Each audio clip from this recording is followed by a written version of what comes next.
April 5th, 1531. A man named Richard Roose stood upon a scaffold in Smithfield, not before a gallows, but beside an immense cauldron of water, slowly brought to a rolling boil over a roaring fire. The thick steam, acrid with the scent of wood smoke and a faint metallic tang from the iron, ascended into the chill London air, mingling with the collective, uneasy breaths of the multitude gathered to witness an unprecedented act of state brutality. This was not a customary hanging, nor a beheading, nor even a dismemberment, but a punishment conjured from the depths of a king's fear and a parliament's acquiescence, an agonizingly protracted method of judicial execution, designed to deter through unimaginable torment. His crime, alleged and unproven by standard legal measures, was poisoning, a deed deemed so heinous in the minds of the powerful that it necessitated the invention of a death intended to strip a man of all dignity before his final, agonizing gasp. The silence of the crowd was not one of reverence, but of a chilling fascination, a morbid curiosity mingled with an undercurrent of profound unease, for they knew, in their hearts, that they were about to witness a human being reduced to less than flesh, a spectacle of state-sanctioned annihilation. This was a calculated display of power, a stark and devastating warning, delivered not just to the accused, but to every soul who dared to question the king's absolute authority, or perhaps even his very health. To grasp the full weight of this moment, it is necessary to consider the climate of fear that gripped England in the early decades of the 16th century. To understand why such a horrific spectacle was deemed necessary, one must delve into the prevailing anxieties and political machinations of Henry VIII's reign, a period characterized by volatile religious shifts, intense dynastic pressures, and an omnipresent dread of covert aggression. Poison, in an age without advanced forensic science, was a particularly insidious weapon, almost impossible to trace definitively to its source, breeding paranoia within the claustrophobic confines of royal courts and noble households. It was viewed not merely as murder, but as a treacherous, cowardly act, striking at the very foundation of social order and potentially threatening the stability of the crown itself. The fear was amplified by contemporary belief in witchcraft and dark arts, lending a supernatural dimension to what was already considered a vile crime. The royal family, always susceptible to illness and constantly vulnerable to plots both real and imagined, lived under a constant shadow of suspicion regarding their food and drink. The king, known for his robust health, but increasingly obsessed with securing a male heir and consolidating his power, possessed a particular aversion to this invisible enemy, seeing it as an affront to his divine right and his physical well-being. This societal torment, an unseen enemy lurking in every pot and goblet, laid the psychological groundwork for the brutal legislation that would soon be enacted. The sheer terror of insidious death, of a threat that could not be met with sword or cannon, paved the path for an equally insidious form of brutality as a supposed deterrent. This backdrop of pervasive fear coalesced around a specific incident that ultimately sealed Richard Roose's fate: the alleged poisoning of the Bishop of Rochester's household in February of 1531. John Fisher, the bishop in question, was a prominent and unyielding opponent of Henry VIII's divorce from Catherine of Aragon, a figure of considerable influence and moral authority who openly defied the king's will. The exact details of the incident remain clouded by time and conflicting accounts, but it is known that a large number of people in the bishop's household fell violently ill after consuming food from a specific pot, and 2 individuals, a man and a woman, tragically perished. The immediate assumption, fueled by the prevailing anxieties and the king's own suspicions, was that this was a deliberate act of poisoning, a targeted attack. Richard Roose, a cook employed by the bishop, became the central figure in this escalating drama, accused of deliberately lacing the food with a potent toxin. Whether he acted alone, or under duress, or was simply a scapegoat, remains an unanswered question, lost to the harsh realities of the era.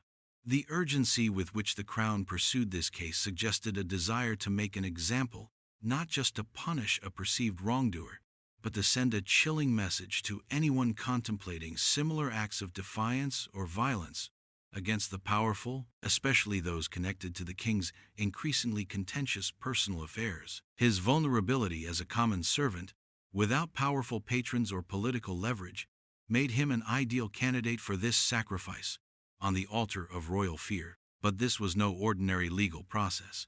The case of Richard Roose would give birth to a terrifying legal innovation. Instead of a traditional trial by jury, which would have required formal evidence and due process, a parliament, heavily influenced by the king's urgent demands, swiftly passed a bill of attainder specifically targeting Roose. This parliamentary act, born of executive will rather than judicial deliberation, declared him guilty without a trial, effectively stripping him of his rights and condemning him to death through legislative fiat. It was a stark demonstration of the crown's expanding power, a chilling precedent where accusation became equivalent to conviction, and political expediency trumped established legal principles. The Bill of Attainder also prescribed the unprecedented punishment, boiling alive, a method of execution hitherto unknown in English law, explicitly designed for this singular crime of poisoning. The argument presented was that the nature of the crime, so heinous and cowardly, demanded a commensurate, singularly brutal form of retribution, a devastating deterrent that would burn itself into the public consciousness.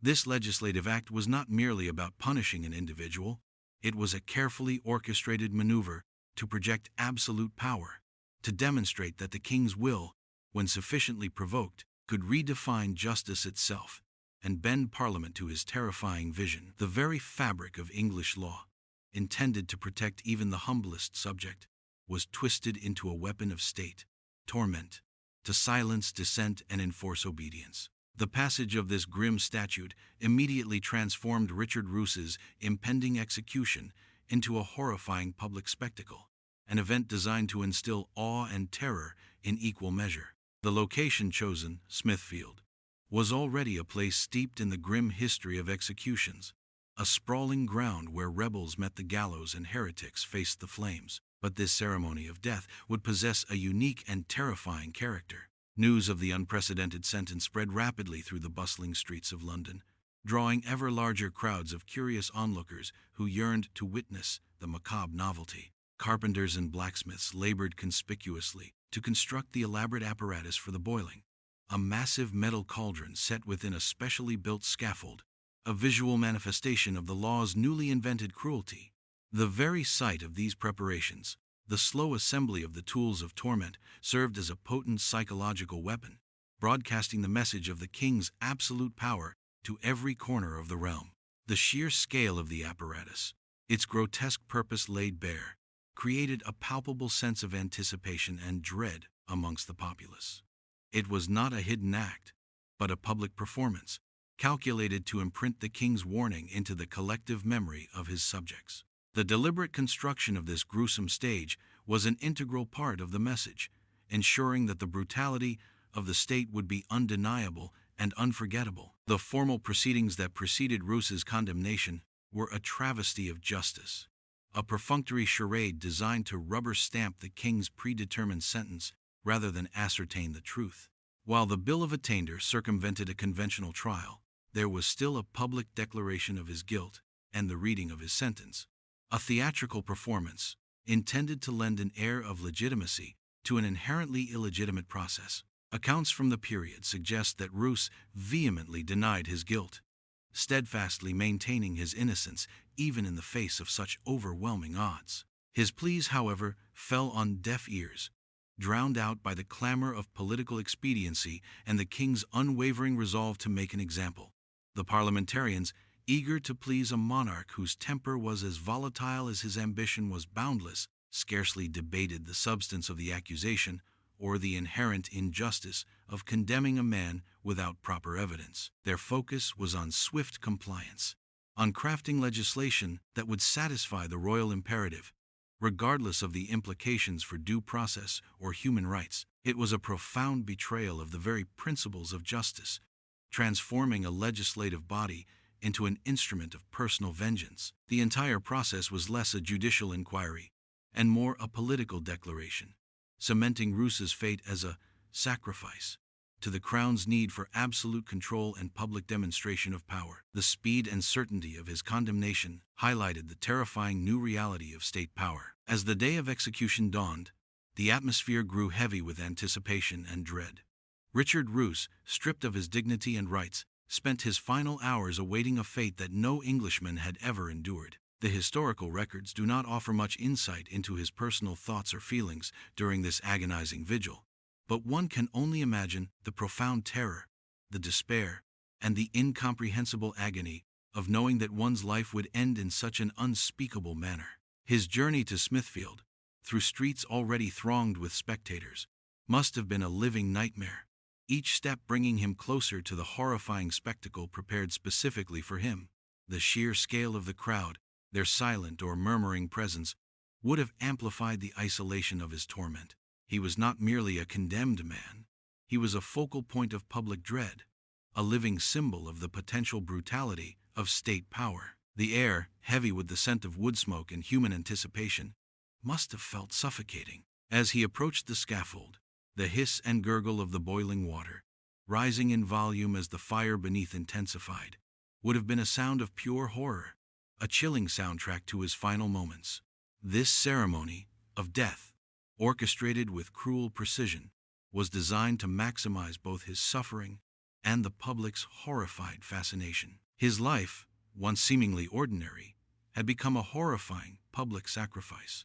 The moment of execution, when it arrived, was a testament to the depths of human cruelty and the terrifying efficacy of state violence. Richard Roose was led to the edge of the enormous cauldron, its contents now vigorously churning, sending up plumes of scalding steam that shimmered in the weak spring light. Details vary, but historical accounts suggest he was either submerged directly into the boiling water or slowly lowered into it, the torment beginning as the heat seared his flesh. The screams that erupted from him were, by all accounts, immediate and utterly horrifying, a primal sound of agony that pierced the hushed atmosphere of the crowd. This devastating sound, described as a cry of agony, such as no living man could hear without sorrow, reportedly caused some members of the crowd to faint, while others were moved to tears, unable to bear witness to such brutality. His struggle was protracted and agonizing, the process slow, not instantaneous, designed to prolong the suffering and amplify the deterrent effect. Each convulsion, each desperate gasp, was a public lesson in the consequences of defying the king, a stark reminder of the ultimate power wielded by the state. This was not a quick, merciful death, but a deliberate, agonizing spectacle of dehumanization, reducing a man to a mere object of torment. The chilling efficiency with which this horrific method was applied left an indelible scar on the collective memory of those who stood witness. The immediate aftermath of Richard Roose's execution reverberated through England, though its legislative impact was remarkably short-lived. The horrifying spectacle did indeed serve as a stark warning, an undeniable demonstration of the king's willingness to employ extreme measures to protect himself and his realm from perceived threats, particularly the insidious crime of poisoning. For a brief period, the statute making boiling alive the punishment for poisoning remained law, a grim testament to the paranoia that gripped the early Tudor court. However, the sheer brutality of Roose's death, the lingering echoes of his screams, proved too much even for a society accustomed to public executions. The sight of a man reduced to a cooked corpse, the lingering steam, the scent of his burnt flesh, undoubtedly haunted the public imagination and, perhaps, even the consciences of some within the ruling elite. The punishment was deemed too inhumane, too barbaric, even by the standards of a harsh age. Consequently, within a decade, the statute prescribing boiling alive was repealed, its brief existence serving as a chilling reminder of how easily fear and political expediency can warp the very fabric of justice. While the punishment itself faded from the legal code, the memory of Richard Roose and his unspeakable end persisted, a dark stain on the ledger of English legal history. The sacrifice of Richard Roose, therefore, transcends the immediate historical incident, becoming a haunting, enduring legacy of state power's potential for absolute brutality, when unchecked by conscience or due process. His death was not an act of justice, in any meaningful sense. It was a pure, unadulterated demonstration of terror, a ceremony of subjugation intended to enforce obedience through devastating public torment. The fact that the statute was quickly repealed suggests a tacit acknowledgement, even by those who enacted it, that such brutality had overstepped the bounds of acceptable punishment. Yet, Roose's story remains a chilling reminder that even in an age of supposed enlightenment, the veneer of civilization can be thin, easily cracked by fear and the insatiable appetite for control. We must remember Richard Roose not as a notorious criminal, but as a tragic figure, a common man caught in the terrifying vortex of royal ambition and societal paranoia, whose profound torment became a witness to the ultimate failure of systems meant to protect the vulnerable. His immortality is found not in heroic deeds, but in the enduring question his death poses about the nature of power, the fragility of justice, and the indelible scars left by acts of profound dehumanization. This historical echo continues to resonate, a somber warning against the dangers of unchecked authority, reminding us of the immense sacrifice made by an ordinary man for the sake of a king's terrifying message.